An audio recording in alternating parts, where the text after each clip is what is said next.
Welcome to Learjet TV. My name is Fabrizic, and in today's episode we're going to have a look at the recent Lear 35 crash in San Diego.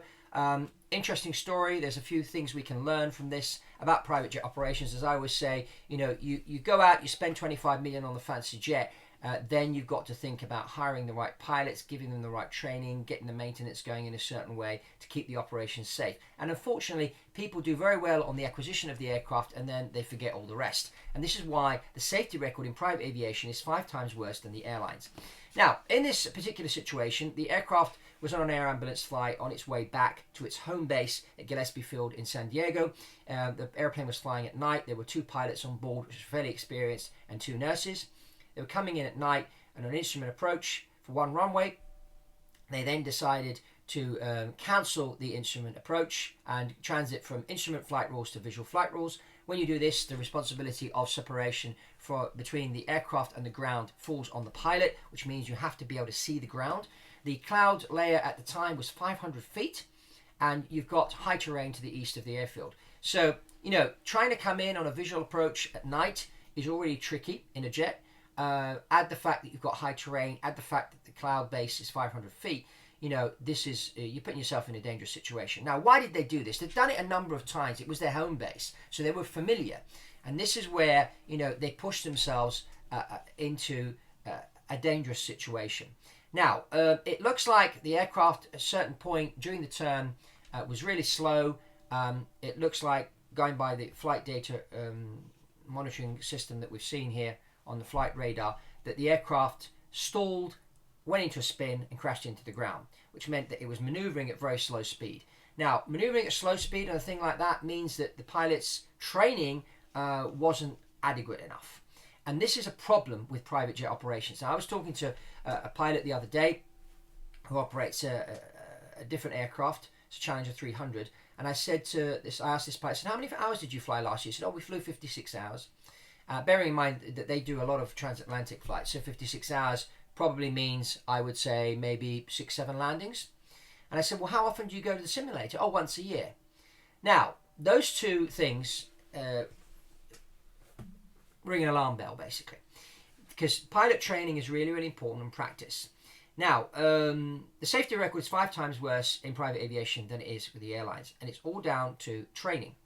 So you have to train the pilots in a certain way. And also, I think the briefings weren't done properly. I'd be curious to hear the cockpit voice recorder to listen and hear what type of briefing the pilots gave each other, if there was a briefing, because prior planning prevents poor performance. This is the 5P formula, which is really, really important, which is taught in the airlines with pilots. So, that prior planning is really, really important. Now, what happens with most training is most private jet operators do actually send their pilots to the simulator once a year. And they go and they do 2 sessions in the simulator, they tick all the boxes and off they go.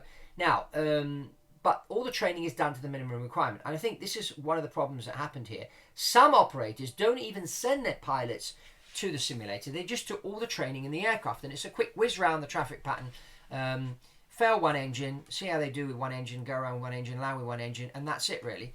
While in the simulator, you are able to simulate all sorts of emergencies in all sorts of different situations, and it's safe because if the simulator crashes, no one dies. It's just a simulator.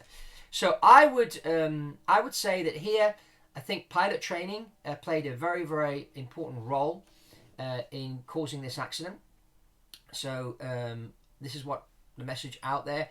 If you do have a private jet, or you're thinking of buying a private jet, I would highly recommend putting the pilots through more training every year than the minimum requirement. In the case of an airfield like this, which is your base, where you've got high terrain, and we know that fog can happen there in San Diego. You do get low clouds sometimes. I would throw in some scenarios in the training, coupled with some emergencies, to create these scenarios for the pilots to practice in, because the simulator should accomplish 3 things. Number 1, increase the pilot's knowledge. Okay. Number 2, increase the pilot's confidence.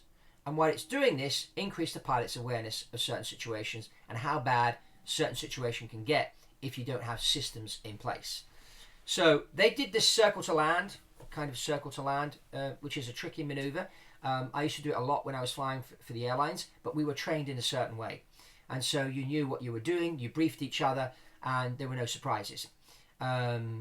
and you also maneuvered at the right speed.